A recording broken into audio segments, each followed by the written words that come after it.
Here we are with our fourth video from Jerusalem. This is Emek Rifaim. Emek Rifaim is a street in Jerusalem, kind of a mixture of Rodeo Drive and the Shuk, the marketplace. It's got restaurants and it's got stores, and it has jewelry stores, and it's got grocery stores, and you go buy garbage cans,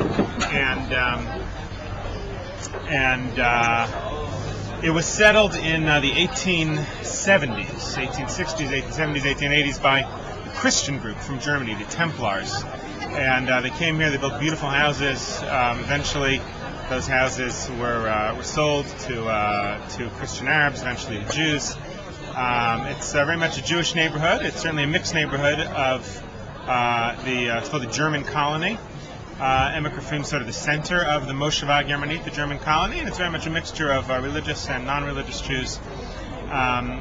It's interesting that Christians came here so long ago to settle it, not just as not to move to the old city or to Bethlehem, but to build a new part of Jerusalem, one that is truly a beautiful part of Jerusalem. In this week's Parsha, Va'era, we see that God tells Moshe at the end of last week's Parsha to go tell Pharaoh to let the Jewish people go. And Moshe says to God, he says, Pharaoh's not going to listen to me, and the Jews are not going to listen to me. And he says over and over to God, I'm not the right person, I don't speak well, the Jews are not going to listen. And God answers Moshe 3 times about how to talk to the Jewish people. The first time, he says to Moshe, let me give you a miracle to do for them. And in last week's Parsha, he says, take the stick, throw it down, and it becomes a snake.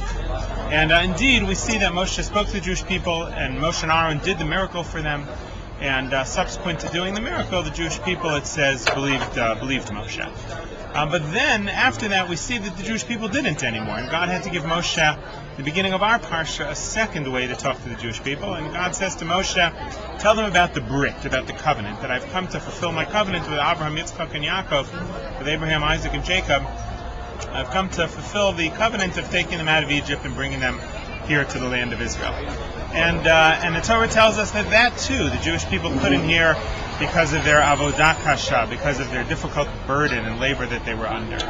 So finally in this week's Parsha, Moshe comes to God and says, what should I do? The Jewish people won't listen, and God gives the final answer. And God says to Moshe a fascinating thing. Instead of telling Moshe what to say, the Torah traces the lineage, begins to talk about each tribe and who the leader of the tribe is. It gets to Reuven, and then Shimon, and then the third tribe, Levi. And it gets as far as Moses and Aaron. And the Torah tells us Moshe and Aaron are the same Moshe and Aaron that are right now asking Pharaoh to let the people go. And then the Parsha ends there, and Moshe and Aaron go to Pharaoh, and of course eventually in next week's Parsha, Pharaoh will chase the Jews out of Egypt, and the Jews somehow find the faith and they leave. What's this progression? It seems that first God gives Moshe a miracle to do for the Jews. That works temporarily, but not for very long at all. The Jews lose faith quickly after that. Miracles do not create faith in God. Secondly, Moshe tells the Jewish people about the covenant between God and their ancestors. And that is also a great answer, but it works a little bit, but it doesn't really work.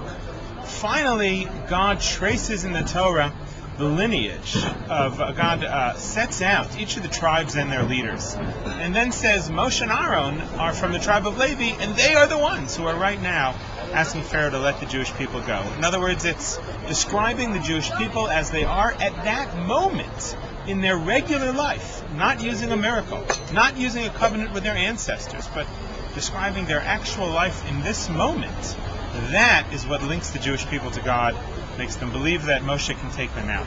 And being here on Emek Rifaim, it's to realize that Israel is not just a place of the Kotel or of people moving into new parts of the land.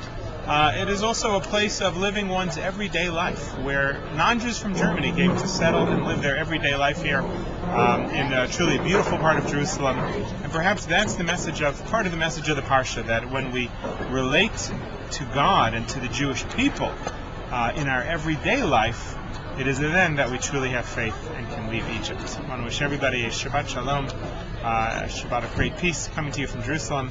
Thanks this time to my wife Sarah, who has done the video, and Shabbat Shalom to all of us. May we all merit to leave Egypt, all in ways that we need to. Shabbat Shalom.